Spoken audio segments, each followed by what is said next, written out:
Tonight, we begin with a targeted assassination that Russian intelligence agencies should have stopped, that Kremlin officials insisted was impossible, and that Vladimir Putin's inner circle assumed was protected. This assassination took place not on the battlefields of Ukraine and disputed territories, but in the very heart of Moscow in a protected area of fortified residence, the center of Russian authority. At 6:14 this morning, General Dmitry Vulov, Deputy Chief of the General Staff of Russia and the mastermind of Russia's winter offensive strategy, was killed. Yes, you heard that right. He wasn't arrested or wounded. He was killed. The explosion that ended his life wasn't the result of a rogue Ukrainian drone entering Russian territory. It resulted from such a precise, such a perfectly coordinated attack that 6 seconds after his security detail confirmed the area was secure, the drone exploded just 15 meters from the entrance to his residence within death zone. They were wrong. And in the 90 minutes following the explosion, something happened that revealed far more about the state of the Russian command than any combat assessment could convey. Vladimir Putin was transferred to an unknown secure facility. The leader of the Russian Federation, the man who displays power at every opportunity, was evacuated to a protective bunker because Ukraine has shown that it can eliminate anyone, anywhere, at any time. Tonight, we will show exactly how this unfolded, how Ukraine implemented it, and why the Kremlin has been experiencing greater anxiety since the beginning of this conflict. For months, there have been whispers, not from official intelligence sources or government statements, but simply that Ukraine was building a capacity that would fundamentally change the way this conflict is conducted. Ukrainian special operations were certainly creative, but they were systematic in their creativity. Target selection was tied to a specific hierarchy, a framework, almost a strategic doctrine. Attack supply list, weaken command structures, eliminate facilitators, and so on. But what triggered serious concern in Moscow this winter was that the framework intensified. Mid-tier commanders began perishing under questionable conditions. Military commentators with intelligence ties went. Individuals associated with combat planning started moving with augmented protection teams. Russian counterintelligence operatives recognized the warning signs, the abnormal activity of identified Ukrainian agents in frontiers, the heightened signals intelligence, operations surrounding protected communication networks, the testing of security measures at critical installations, the inquiries being made by contacts no one had communicated with in years. Someone was charting something. Someone was monitoring someone. And Russian security apparatus couldn't detect who until this morning, when they discovered the answer through brutal means. Early Tuesday morning Moscow time, inhabitants of the Rublioka area, the privileged enclave where Russia's elite maintain their personal properties, reported what they first assumed was a natural gas incident. But natural gas incidents don't create craters in driveway. Natural gas incidents don't disperse armored vehicle debris across 200 meters. Gas incidents don't immediately lead to military cordons being established in populated areas. Within moments, the reality became uncontrollable. Russian emergency services internally characterized the event as a targeted kinetic event, a term that implies assassination, but doesn't directly refer to it as such. It was confirmed that Three General Dmitry Vulov, who had direct access to Putin's strategic planning meetings, was killed on the spot. His driver was killed instantly. His bodyguard lived long enough to report that the attack came from above before dying on the way to medical facility. From above in Russia's most heavily guarded airspace in a property that should only be accessible to authorized security personnel. Ukraine didn't just kill a general. They killed him in his residence. They killed him in the place that needed the most protection. And they did it with a precision that Russian intelligence feared even more than the killing itself. Someone from inside helped. The Kremlin's response, which emerged on Tuesday morning, was not disciplined. It wasn't calculated. This wasn't a coordinated effort. It was an emergency alert. Within 45 minutes of the attack being confirmed, Moscow activated security measures not seen since the initial stages of the conflict: presidential movement restrictions, communication cuts, and the urgent deployment of high-ranking officials. Sources familiar with Kremlin security operations described the situation as a chaotic situation that was difficult to control. Security teams were unsure whether the Vulov's assassination was a single attack or the beginning of a larger operation. In the 90 minutes following the explosion, the following can be summarized. Putin was moved from his residence to a secret bunker. This measure was not acknowledged by Russian state television, but was confirmed by Western intelligence through numerous channels. Defense Minister Shoigu was moved to a military operations center outside Moscow. At least 4 other high-ranking military commanders were placed under heightened security measures, and planned public appearances were cancelled. The Russian leadership did not simply react to an assassination. They reacted to the possibility that they themselves could have been the target, and this observable, systemic, clearly visible anxiety is Ukraine's real success today. The fear is not just the elimination of a single general, but the dismantling of an entire governing structure. Western intelligence sources confirmed that the attack on General Vulov used an adapted staggered weapon system, an unmanned vehicle capable of orbiting the target area for extended periods before striking with precision. However, this wasn't a conventional Shaw-type platform. It was something more compact, quieter, and specifically designed to circumvent the air defense networks that Russia has deployed around Moscow since the start of the conflict. What made this operation extraordinary, in your opinion? The chronology. Vulov's morning schedule wasn't readily available information. The time of departure, the choice of transport, the route. All of this was protected by security measures designed precisely to prevent this type of targeting. Yet, someone had this information. Someone with authority passed this intelligence to Ukrainian services. And Ukraine used it to deploy its assets in precisely the right place at precisely the right time. The location, Rubiovka, isn't just an elite community. It's a secure area with controlled airspace and monitoring networks designed to detect unauthorized air movements. Where the FSB is deployed, the drone that eliminated Volvo had bypassed all these security measures. Either Russian air defenses collapsed catastrophically, or the platform used was advanced enough to overcome them. Either scenario is, ultimately, a confidence-shattering situation for Moscow. The explosive charge initial damage assessments indicate a relatively limited explosive charge, perhaps 5 to 8 kilo, but it hit the vehicle's upper surface with absolute precision. This wasn't an area bombardment.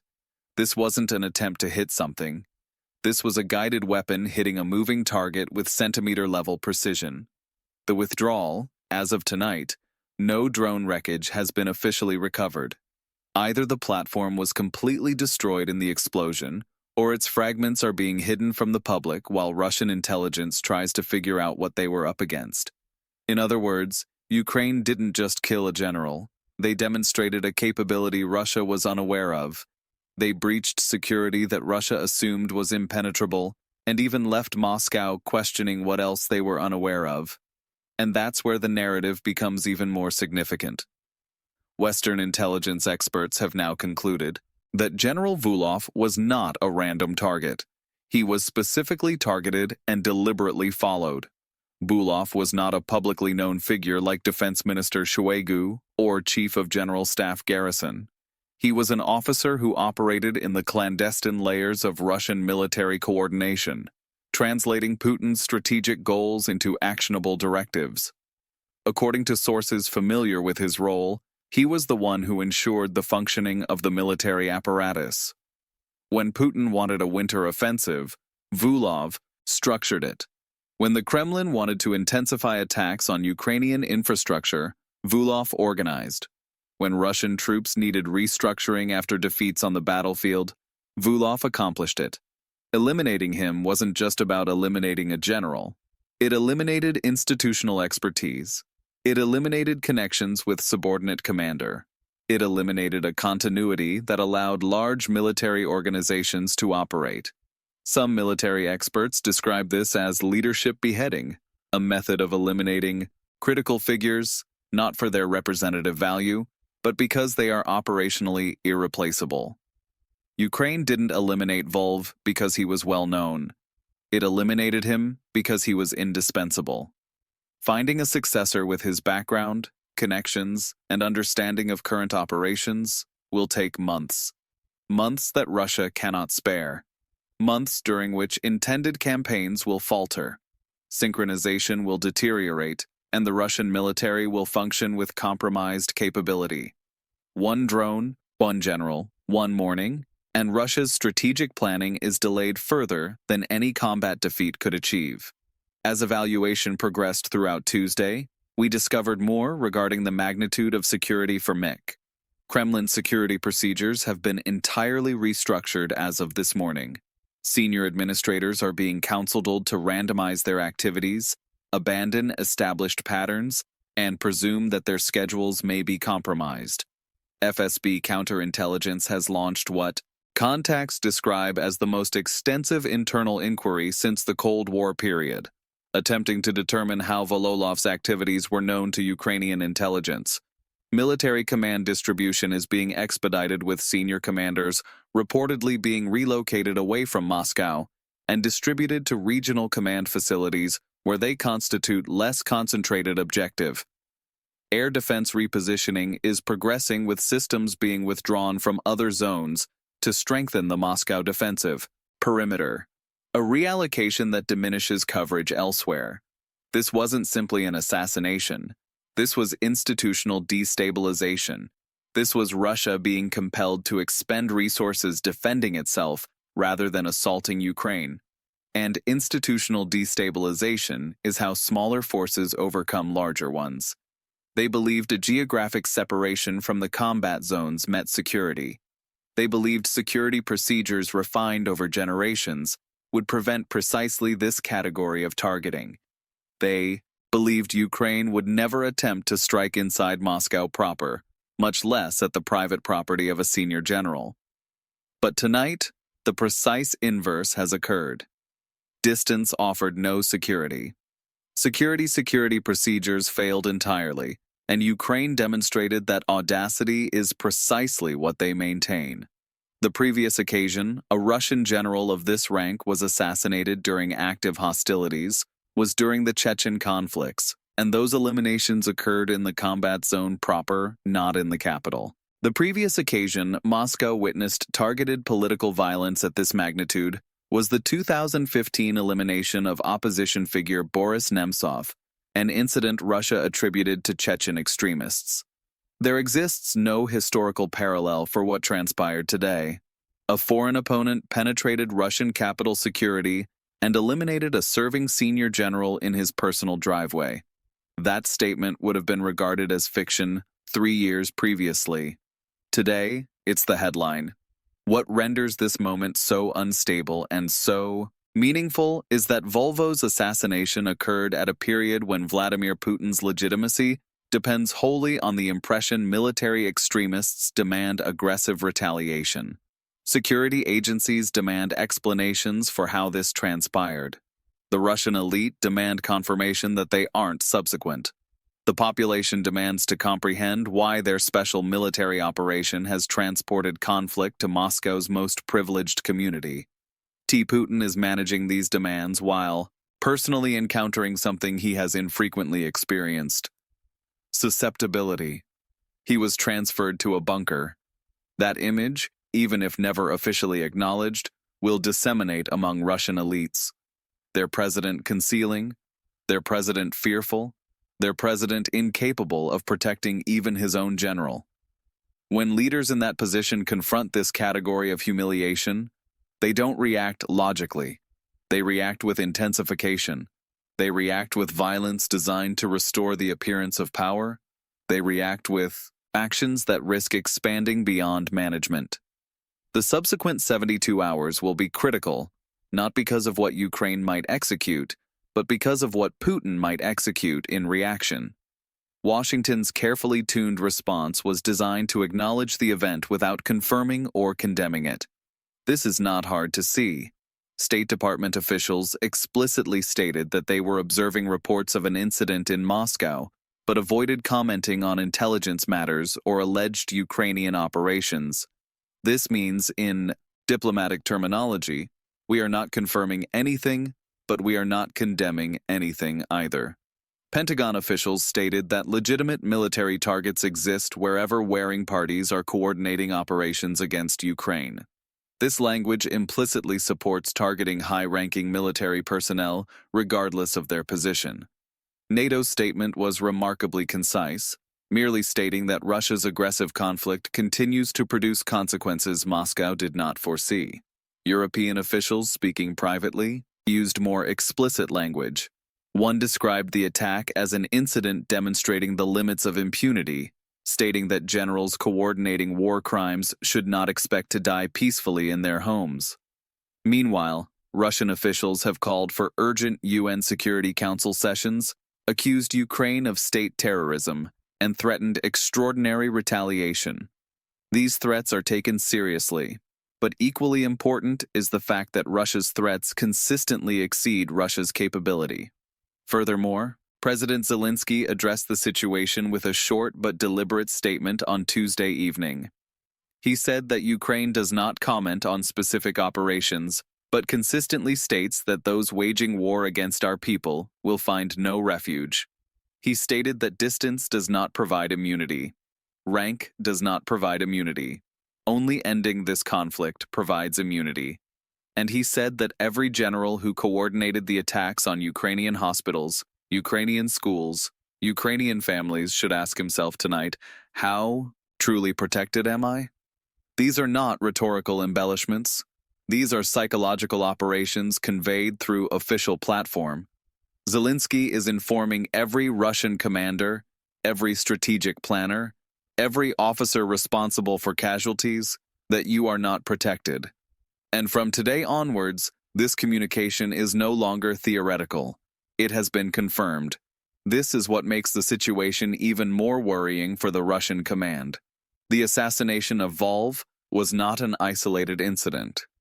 In addition to the Moscow attack, a senior FSB officer was injured in a suspected car bomb attack in Belgar on Monday. This attack, initially appearing unrelated, is now being re-evaluated. Intercepted communications show that at least 2 senior Russian military officials have moved to more secure positions following threat warnings last week. Ukrainian military intelligence released a mysterious statement last week, pointing to a specific focus on those responsible for terrorism. This statement is now understood as a warning of precisely this type of campaign. All this points to a coordinated targeting attempt, not an isolated operation. It is disturbing when Ukraine displays this capability even once. When they display it as part of a pattern, it is a strategy. And that strategy seems to be to eliminate one by one the Russian officers who made this conflict possible wherever they are located. Intelligence experts are currently evaluating various scenarios for what will happen next. One scenario is that Russia intensifies its attacks on targets of the Ukrainian leadership in retaliation. This response risks making Putin and his inner circle even more legitimate targets under the protocols of armed conflict. Another scenario is that Moscow further restricts the activities of its top officials, confining its own leadership structure behind security barriers and jeopardizing operational effectiveness and assigning protection. A third scenario, most closely watched by Western leaders, is that Putin allows a dramatic escalation designed to restore deterrence, expanded attacks on Kiev, attacks on Western supply routes, or even more dangerous alternatives. But one element is certain today that we can all see. Ukraine has changed the parameters. They have shown that Russian leaders cannot hide behind geography.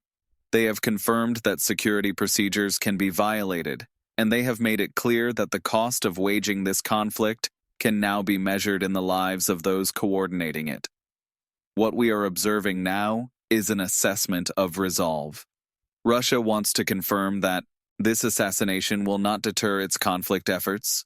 Ukraine wants to confirm that they can eliminate anyone Moscow deems important. NATO wants to observe how Putin will react before adjusting its own next action. And Russia's military command, the generals, colonels, and coordinators who woke up this morning assuming they were safe, wants to understand whether they should continue to serve in a conflict that may now demand their lives. This last question may be the most important, because when military commanders begin to compare personal survival to professional obligation, when they begin to question whether strategic planning sessions are worth the risk of becoming targets themselves, when they begin to understand that being close to Putin may mean being close to danger rather than being close to power, the entire foundation of the authoritarian military command begins to crumble. This is not just about one general. This is about whether Russia's military elite will continue to function as willing instruments of Putin's strategic ambitions, or whether they will begin to influence self-defense calculations in ways Moscow cannot control. Tonight, we received information from intelligence chiefs monitoring Russian communications for signs of response planning. They're providing information in a diplomatic way, indicating that the Kremlin command remains in a protective position, meaning that top officials are in secure positions, not in normal operational environment. They report that the Russian military command has distributed instructions for enhanced personal security protocols among all general officers, effectively acknowledging that today's attack could be repeated. They report increased communication activity between Moscow and regional military districts, indicating coordination of protective measures across the entire command structure. They report a psychological state that one analyst describes as a palpable sense of fragility within Russia's top military ranks, a state that cannot be easily remedied by additional security, personnel, or altered protocol. Because the fundamental question facing every Russian general, every top planner, every officer involved in strategic decision-making is clear and frightening. If Ukraine can reach Vulov in his safe house in Rublioka, along with his security detail in Moscow's most heavily guarded airspace, then who among them is truly safe? And if the answer is nobody, what does this mean in terms of their willingness to continue this war? We are witnessing something unprecedented. A smaller force facing a larger enemy has developed and demonstrated the ability to reach the enemy's capital and eliminate its top military commanders in their homes. This war is not over yet. We will continue to follow develop. Stay tuned to stay informed about current events.